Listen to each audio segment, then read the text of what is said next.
નમસ્કાર અને સ્વાગત છે રોજગાર ન્યૂઝ એકેડમી સાથે આપણે 19 જાન્યુઆરીના સૌથી અગત્યના કરંટ અફેર્સ પર એક નજર નાખીશું તો ચાલો બિલકુલ સમય બગાડ્યા વિના સીધા જ આજના મુખ્ય સમાચારોને ઊંડાણપૂર્વક સમજવાનું શરૂ કરીએ તો સૌથી પહેલા આપણે વાત કરીશું વિજ્ઞાન અને ટેકનોલોજીની ખાસ કરીને જીવવિજ્ઞાન અને કૃષિના ક્ષેત્રમાં થયેલી કેટલીક ખરેખર રસપ્રદ પ્રગતિ વિશે ચાલો જોઈએ કે આ નવી શોધો આપણા જીવન પર કેવી અસર કરી શકે છે ઓકે તો પહેલો સવાલ તાજેતરમાં એક નવું ટૂલ વિકસાવવામાં આવ્યું છે જેનું નામ છે ડિસોબાઇન્ડ તો આ ડિસોબાઇન્ડ ટૂલનું મુખ્ય કામ શું છે ઓપ્શન્સ છે એ દરિયાઈ જીવોની ગણતરી કરવી બી કૃષિ પાકમાં રોગની આગાહી કરવી સી આંતરિક રીતે અવ્યવસ્થિત પ્રોટીન એટલે કે આઈડીપીઝ કેવી રીતે જોડાય છે એની આગાહી કરવી કે પછી ડી નવા ગ્રહોની શોધ કરવી શું લાગે છે અને સાચો જવાબ છે ઓપ્શન સી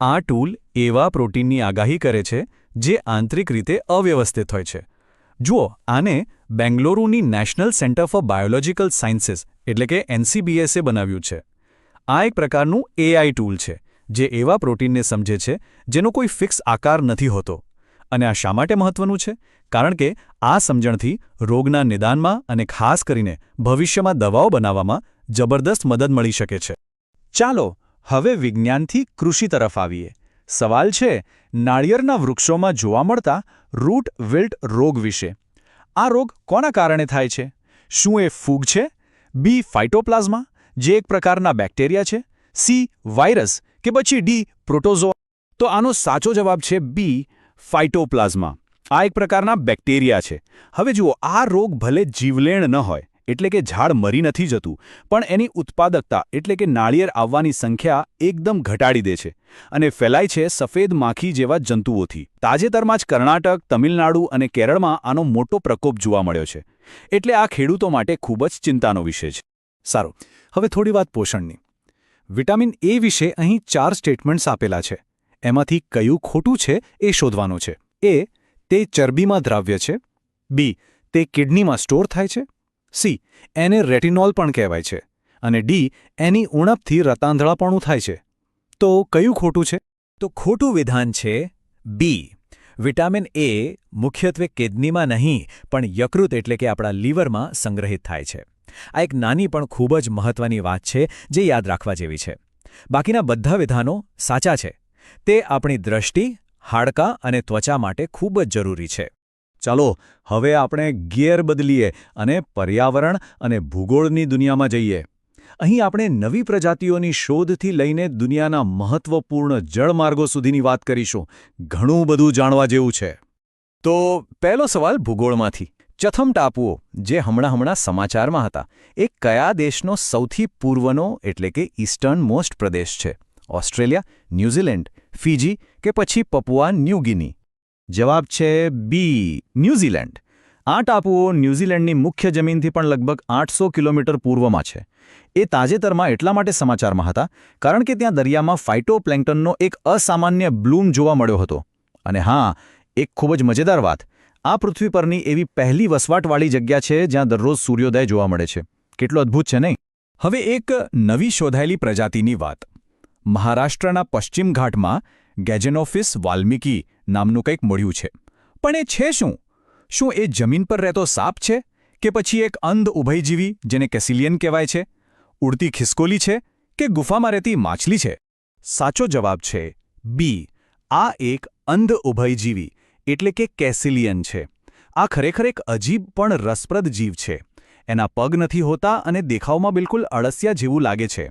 તેની આંખો પણ ત્વચા અને હાડકાની નીચે છુપાયેલી હોય છે એટલે જ એને અંધ કહેવાય છે એ જમીનની અંદર દરમાં રહે છે અને જમીનને ફળદ્રુપ બનાવવામાં મદદ કરે છે એટલે પર્યાવરણ માટે ખૂબ જ મહત્વનું છે આ સવાલ તો ઘણાને આવડવો જોઈએ ભારતનું ગૌરવ કાઝીરંગા નેશનલ પાર્ક કઈ મોટી નદીના કિનારે આવેલું છે ગંગા બ્રહ્મપુત્રા યમુના કે નર્મદા અને જવાબ છે બી બ્રહ્મપુત્રા આપણે સૌ જાણીએ છીએ કે આસામમાં આવેલું આ પાર્ક એક શિંગડાવાળા ગેંડા માટે દુનિયાભરમાં પ્રખ્યાત છે પણ અહીં જે કરંટ અફેર છે તે એ છે કે વન્યજીવો સુરક્ષિત રીતે હરીફરી શકે તે માટે અહીં લગભગ 34.5 કિલોમીટર લાંબા એક એલિવેટેડ કોરિડોરની જાહેરાત કરવામાં આવી છે આ એક ખૂબ મોટું અને સકારાત્મક પગલું છે. ચાલો હવે વિશ્વ ભૂગોળ પર પાછા ફરીએ. એક ખૂબ જ વ્યૂહાત્મક રીતે મહત્વપૂર્ણ જળમાર્ગ ડાર્ડનેલ્સ સ્ટ્રેટ આ કયા બે સમુદ્રોને જોડે છે? ઓપ્શન્સ તમારી સામે છે. લાલ અને અરબી સમુદ્ર, એજિયન અને મારમારા સમુદ્ર, કાળો અને કેસ્પિયન સમુદ્ર કે પછી ભૂમધ્ય સમુદ્ર અને એટલાન્ટિક મહાસાગર. અને સાચો જવાબ છે બી, એજિયન સમુદ્ર અને મારમારા સમુદ્ર.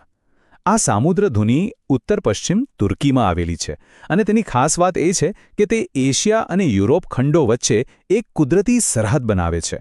આ જ કારણ છે કે વ્યાપાર અને સૈન્યની દ્રષ્ટિએ આ એક ખૂબ જ મહત્વપૂર્ણ જળમાર્ગ ગણાય છે. સારું, તો હવે આપણે આવી ગયા છીએ આપણા અંતિમ વિભાગ પર, શાસન અને વૈશ્વિક પહેલ.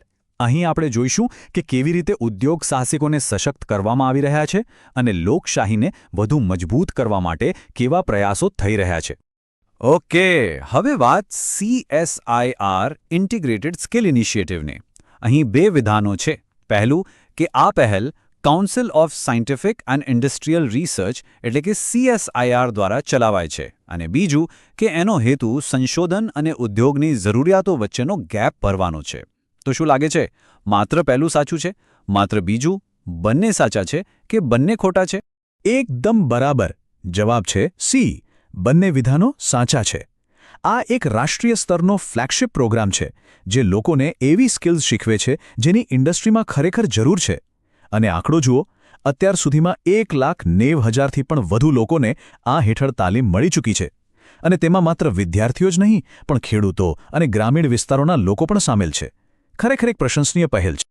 ચાલો હવે વાત કરીએ મહિલા સશક્તિકરણની એક ખૂબ જ સરસ પહેલ વુમન ન્યા વિશે. ફરીથી આપણે આ ચારમાંથી ખોટું વિધાન શોધવાનું છે. એ 14 જાન્યુઆરી 2019ના રોજ શરૂ થઈ. બી, એનો હેતુ મહિલાઓ દ્વારા ચલાવાતા નાના ઉદ્યોગોને સરકારી ખરીદીમાં પ્રોત્સાહન આપવાનું છે. સી, એ GEM પોર્ટલ દ્વારા ચાલે છે. કે ડી, તે ફક્ત રાજ્ય સરકારની ખરીદી પૂરતી જ મર્યાદિત છે. તો અહીં ખોટું વિધાન છે ડી. કેમ? કારણ કે આ પહેલ ફક્ત રાજ્ય સરકારો સુધી સીમિત નથી.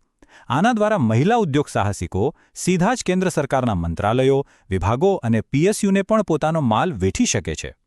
આ એક મોટો તફાવત છે અને તમને જાણીને આનંદ થશે કે આ પહેલે તાજેતરમાં જ 7 સફળ વર્ષ પૂરા કર્યા છે. ઓકે, હવે આજના સેશનનો છેલ્લો પ્રશ્ન. આ કોમનવેલ્થના સ્પીકર્સ અને પ્રિસાઇડિંગ ઓફિસર્સની કોન્ફરન્સ એટલે કે CSPOC વિશે છે. બે વિધાનો છે. પહેલું, તેની સ્થાપના 1969માં કેનેડાના સ્પીકરે કરી હતી અને બીજું, ભારત આ સંસ્થાનું સૌથી મોટું સભ્ય રાષ્ટ્ર છે. તો કયું વિધાન સાચું છે? અને જવાબ છે સી, બંને વિધાનો બિલકુલ સાચા છે. તેની સ્થાપના 1969માં થઈ હતી અને ભારત ખરેખર તેનું સૌથી મોટું સભ્ય છે. અને કરંટ અફેર એ છે કે તેની 28મી કોન્ફરન્સ હમણાં જ નવી દિલ્હીમાં યોજાઈ હતી. એ પણ યાદ રાખવા જેવું છે કે કોમનવેલ્થની કુલ વસ્તીના લગભગ 60% લોકો ભારતમાં રહે છે. આથી સંસદીય લોકશાહીને મજબૂત કરવાના આ મંચ પર ભારતનો અવાજ ખૂબ જ મહત્વનો બની જાય છે. તો આજે આપણે વિજ્ઞાનથી લઈને શાસન સુધીની ઘણી બધી વાતો કરી. આપણે જોયું કે કેવી રીતે નવી ટેકનોલોજી અને સરકારી પહેલો વધુને વધુ લોકોને સશક્ત બનાવી રહી છે. આ બધી માહિતી આપણને દરરોજ મળે છે. પણ આજના અંતે એક વિચારવા જેવો સવાલ એ છે કે આ બધું જ જ્ઞાન એક માહિતગાર અને સક્ષમ સમાજ બનાવવામાં કેવી રીતે મદદ કરે છે? આપણે વ્યક્તિગત રીતે આ જ્ઞાનનો શું ઉપયોગ કરી શકીએ? આ વિચાર સાથે જ આપણે આજનો આ અંક પૂરો કરીએ છીએ. અમારી સાથે જોડાવા બદલ ખૂબ ખૂબ આભાર.